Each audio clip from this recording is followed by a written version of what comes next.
Hey guys, it's Melly. First of all, I want to say, Colleen, we love you. Like, a lot. And I'm sorry that everything's so, like, crazy right now. I think it's real weird that we both have Mito and we're on Saturday. I don't know. See if it's, like, gonna be partially Mito Saturdays for us or something. Plus POTS. Anyway, I don't know how to do the thing, so here comes the sun. Go TeenPotsyProductions. Woo! That was my attempt. Sorry, guys. I don't know how to do that. I don't know. I'm so tired. I did get all the questions, though. I think I did it right. And they're in here somewhere. I did write them all down. Okay. Colleen, when things get rough, what gets you through? A lot of things. I'd say, like, mostly it's usually the little things in the day. Like, if a friend sends me a text saying they're thinking of me, or writes on my wall that they're, like, in math class, like, go to a small Christian school, that they all, like, prayed or something. I think that means a lot. Definitely my faith. I am a Christian, and that's, like, if that's all I had, I would be good. My family. I don't know, just kind of, it's always, like, the little things, you know? It just makes you smile. I look awful, I'm sorry. I don't know, I apologize, I always look this way, I'm always real frizzy, because I never bother to do anything with myself. I probably should, it'd probably make me feel better if I did. When I go out, I do. I was out every day this week at the hospital, except for Thursday. So that's my week, I'm jumping ahead. I think I have ADD on top of brain fog. Next question was Carolyn's. What makes you feel better on a bad day? Kind of the same thing. If just someone, like, lets me know they're thinking of me, or whatever. It probably sounds real selfish, but, like, that just makes me feel so good. That it's just, like, a little note. It doesn't have anything major, just, like, a text message or whatever. My music. If I just, like, can even, if I'm feeling up to it, playing the piano, oh my gosh, that helps so much. Or just putting on a CD, or listening to an MP3 player, or whatever. That helps a ton. Read a Bible. Read a book if I can focus on it. Like, if it's just a feeling sad, bad day, and I have more choices, I definitely like to read. I like to scrapbook, too. Doing things for others, too, I think can be helpful. I was going to start doing, like, those Project Linus blankets. It's over there. Can't really see it, though, so I'm not going to bother changing my camera. I have a couple of Project Linus blankets from the hospital, and I think they're real, like, they make my day. Like, again, the little things, I think they're so cool. Emily, do you have, like, I just wrote down HEP for the question, but I don't think that wasn't what she said. We can call them home exercise programs when you get out of, like, PT, especially inpatient PT, they call them HEP when you go home. I do. I've been on it a lot the past couple of well, not years, like the past 18 months. Right now I do something every day. A home PT comes to my house twice a week. We bumped it down from 3 to 2. I'm hoping to start doing outpatient soon. Now that I'm able to get to my car and get my wheelchair in my car a little bit better, I can walk to my car now up some, like, the steps aren't that high, they're like this high, but there's a lot of them. So I use my walker, and as long as like, the weather is okay, it's been working fine. So I think my mom and I can do it, because before my dad had to be there to push me, like, up this hill in my chair. Because we don't have our driveway's not near our front door at all, and then to get into the garage you have to go down a bunch of steps. Off-roading with the wheelchair. Yeah, so I do. I've actually moved up to some weights, like 0.83 on each ankle, and oh, I actually have them up here. I didn't even plan this.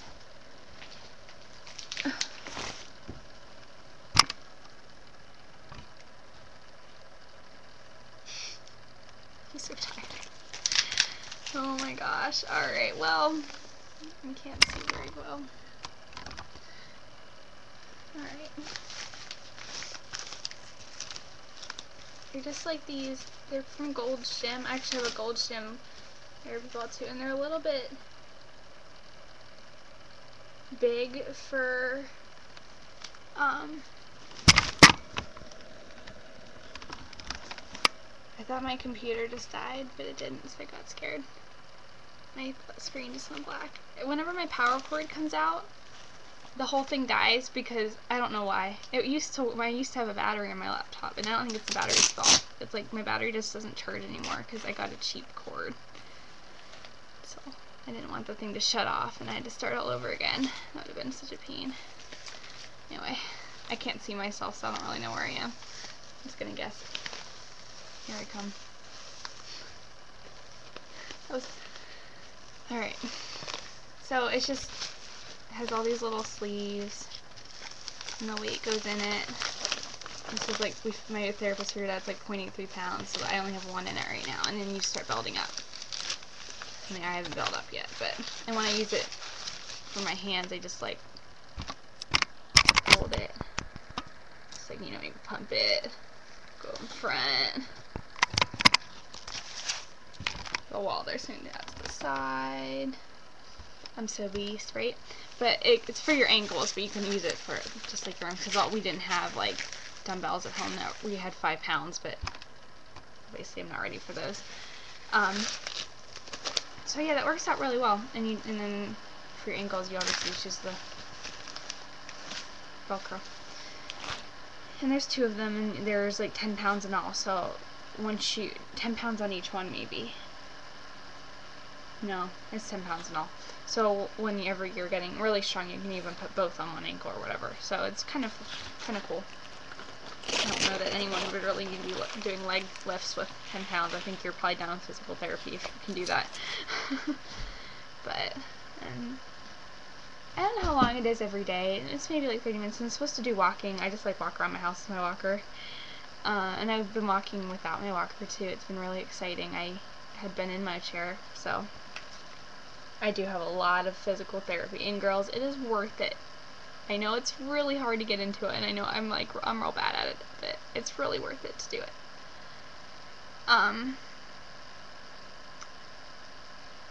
My physical therapist started me on something called the hook maneuver. I'm just gonna, real quick, you just like tighten for 5 seconds on, 5 seconds off. You tighten your leg muscles, your butt, and your stomach, like your abs, and you just, for 5 seconds, you're supposed to stay hooked, because it's what they do when, like, they're combating G-forces when they're flying. Like, the pilot, he was in the Navy, and he was a navigator, and he was only on a plane once that did this, but he's like, when you talk to me about your POTS, you remind me how I felt when we did this G-force thing. You're very dizzy, you feel your blood pooling, you feel horribly sick. And I was like, yeah, exactly.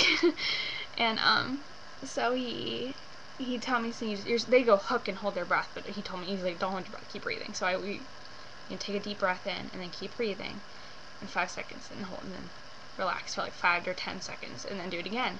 And I went from not being able to stand to being able to stand to being able to walk, and it was incredible, the difference. So if you want more information on that, just let me know. It's really, really neat. He's actually going to write a paper on me and POTS in the hook maneuver, because he couldn't find anything on it or anyone's ever done. He called Dr. Grubb in Toledo and was talking to him about it, and so that was kind of neat, because I saw him in December or something. Go to Dr. Grubb. Don't go anywhere else. Just go to Dr. Grubb. Stacy, happy birthday! Woo! That's so exciting. I think 18's a good age. It made you feel so cool or something. I liked it. I liked turning 18. I thought that was neat. And Rachel, you kind of cracked me up talking about, like, when you like have a countdown right here and it took you like 2 seconds to get to it. That was funny. Do you drive much? I do not have my driver's license because I was passing out or having like really bad pre-syncope so much, like around that whole like age 16 thing. And then I started having my stroke-like episodes, and it's kind of hard to drive with like nothing there. So I just never got it. I'm really not safe. I'm doing better now. I'm hoping. My doctor she thinks I can do anything. She's so funny. I love her. Dr. Awesome. She's so convinced that I can get it for a while there, and then I think she realized, no, that was a really bad idea. But I don't know how she feels now. Hopefully if I ever need it, she'll be the one to sign the paper, even if it's probably a little iffy. Because she just wants me to do anything I want. Though she'll make sure I'm safe. She's funny, though. Rachel, what's your question? Oh, are you neat or are you sloppy? I'm kind of sloppy. I'm kind of organized, like, with some things, like you said, but, like, my room's pretty messy. My locker was always messy. I would always forget things, but kind of brain fog. But, like, I'm good with my medications. I have, like, alarms on my phone. I know when I'm running low. So, like, I guess I don't know. I mean, I'm not always great with it, but I'm usually pretty good. My question is, do you have a primary diagnosis for your POTS, or are you still looking for anything as a primary diagnosis, or are you satisfied that your POTS is your POTS and that's it? I thought we were done. I had been told I had hypermobility syndrome, and that's why I had POTS, because, you know, your blood vessel, the whole connective tissue collagen thing. And I do have hypermobility syndrome, and I have POTS. I'm kind of orthostatic intolerant. I was on medication, I did my tilt, but I've had my numbers, and I've had POTS sufficient numbers. I don't know. Dr. Gopp said, go ahead and call yourself POTS. Where I was going with that. Oh yeah, so, but then I just learned that I have mitochondrial disease. I have the largest deletion at 40% that anyone has ever seen. So that's been my week, is going to my neurologist. And then I had a wheelchair fitting at my rehab hospital. They, like, customized it to every inch. It was incredible. Like, I knew that's what it was going to be. I wasn't surprised, because my best friend has a chair, and I got a very similar chair. I got a Quickie GT. Hers was a Quickie Tie, which is discontinued. The Q7 took its place, but yeah. And then on Wednesday I saw Dr. Awesome, and we went over everything again, and I'm getting a port put in, and I'm having my muscle biopsy, and I need an EMG after that, and my neurologist might come in and do a spinal tap while I'm in the OR. And she's like, I'm going to be right there, make sure they freeze the muscle biopsy properly and immediately, and she was cracking me up. I'll make a video, I think, on my channel and talk more about everything and more about my week, because I only have like 3 minutes left before YouTube tells me that I have to stop. But yeah, that's my question. Do you guys have, like, I know there's like hypoadrenic POTS, and there's, you know, then, like I said, we thought mine was just, you know, Ehlers-Danlos or hypermobility syndrome POTS, and is there anything you're still looking for? Are you still, like, trying to find the diagnosis? Because you knew there was something still going on with me, with my stroke-like episodes, and it's been really good knowing why.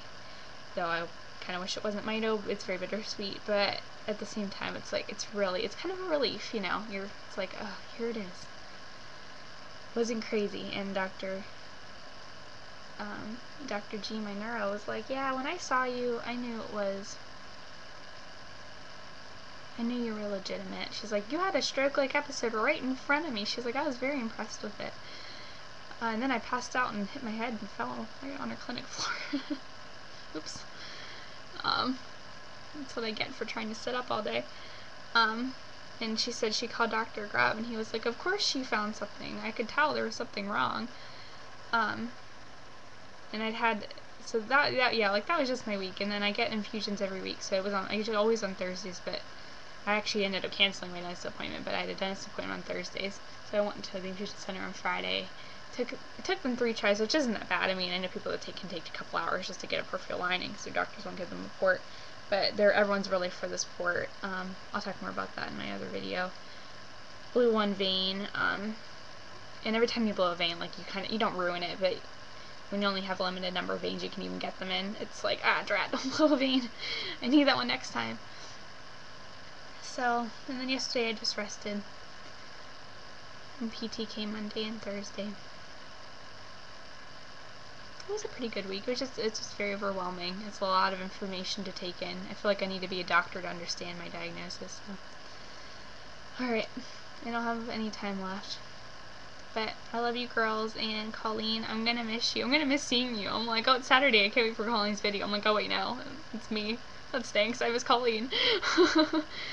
So I hope you're feeling well, and I love you, girls. Bye.